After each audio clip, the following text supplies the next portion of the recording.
Hello and welcome to our modern money journey. Just a brief reminder that I am not a licensed professional. This is not investment advice. This is for entertainment purposes only.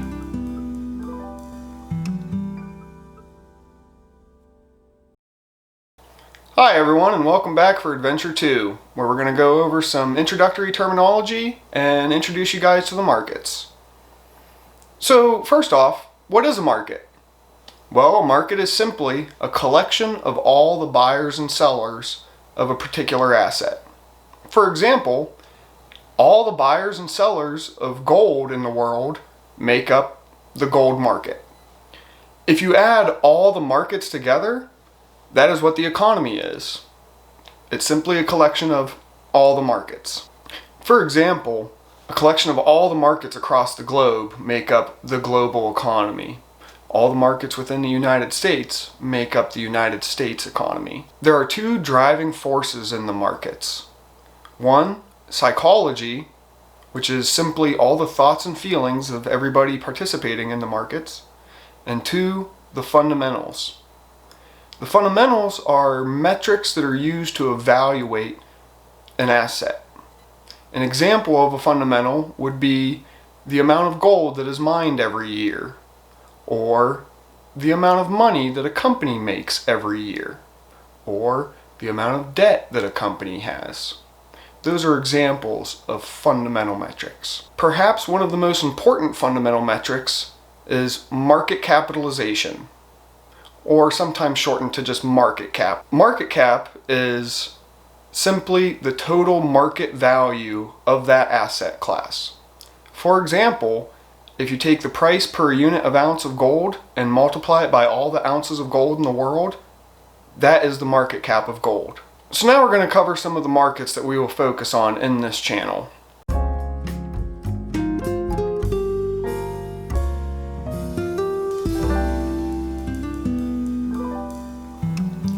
Perhaps the most common market that people are aware of is the equities market, or more commonly known as the stock market.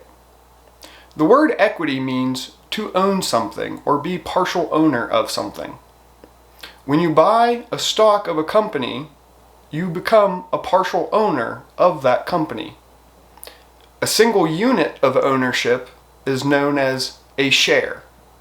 So when you buy a share, you have bought a single unit of ownership in that company. That is why the stock market is known as the equities market.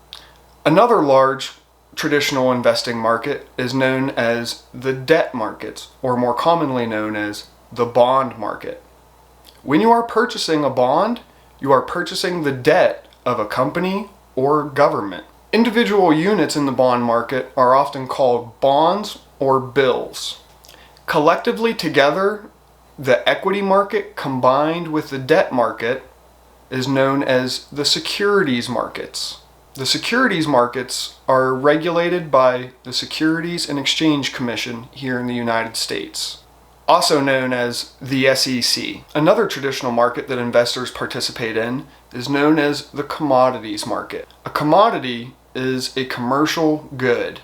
Example would be gold or oil, or an agricultural good such as wheat or corn. In the United States, the commodities markets are regulated by the Commodities Futures Trading Commission, or the CFTC. On this channel, we will mostly focus on gold and silver in the commodities markets, as we do not have storage for agricultural goods or oil. Another emerging marketplace that investors are flocking to is known as cryptocurrencies. However, a lot of traditional investors do not consider cryptocurrencies as their own asset class because individual cryptocurrencies are either already classified as a commodity or a security, like that of a bond and stock in the securities markets. On this channel, we will also discuss investing in real estate, whether through purchasing physical real estate or investing in what is known as real estate investment trusts, or REITs, which are companies that own investment properties. Also on this channel, we will cover the topic of derivatives. Calm down, all my math magician friends, not that type of derivative. Derivatives are assets that derive their value from an underlying asset. For example, an options contract, which gives you the option to buy or sell a company's stock, gets its value based on that underlying company's stock. Alright, now let's discuss some terminology related to our outlook on the market. If we believe that the market is trending upwards and that it will continue to trend upwards, we call this bullish. If we believe that the market is trending downwards and will continue to trend downwards, we call this bearish. If you believe that the market is going to keep going up, then you are known as a bull. If you believe that the market is going down, then you are a bear. For an example, as you can see from this portion of the price chart, this is a bullish trend. On this portion of the price chart, this is what's known as a bearish trend. If you are bullish and you initiate a position in the markets, like buying shares of a company that you are bullish on, that is known as going long or opening up a long position. If you are bearish on a market or asset and interact with it in a way where you profit from it declining in price, that is known as going short or opening a short position. An example of this would be selling stocks at a high price and then buying them back at a lower price later on after the price has declined. While we are talking about price swings and price movements up and down, it's a good time to talk about volatility. Volatility is a measure of an asset's price swings up and down.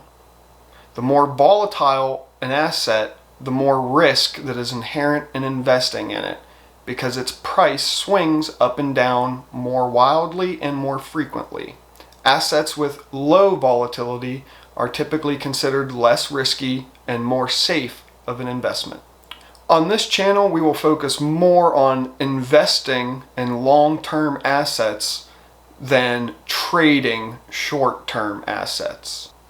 So now that we've introduced you guys to some terminology in the markets and went over some concepts, let's go over our Modern Money Journey's 3 basic investing rules. Number 1, never invest more money today than you can afford to lose tomorrow. This means don't use your rent money on investing. Don't use your bill money on investing. Don't use your food money on investing. Don't spread yourself too thin.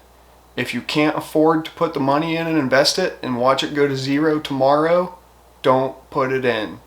Don't stop it. You stop it, right? Rule number 2, always do your own research.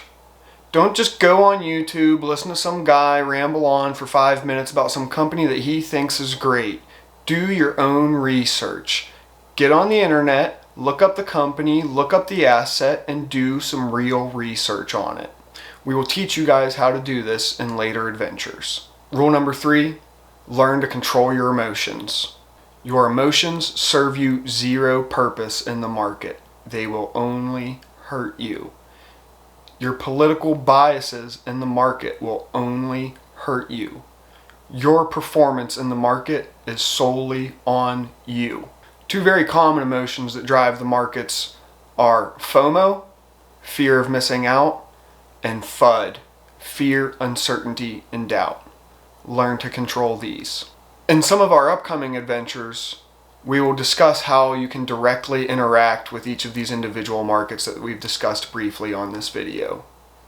Alright, all you bulls and bears, I'll see you on our upcoming adventures.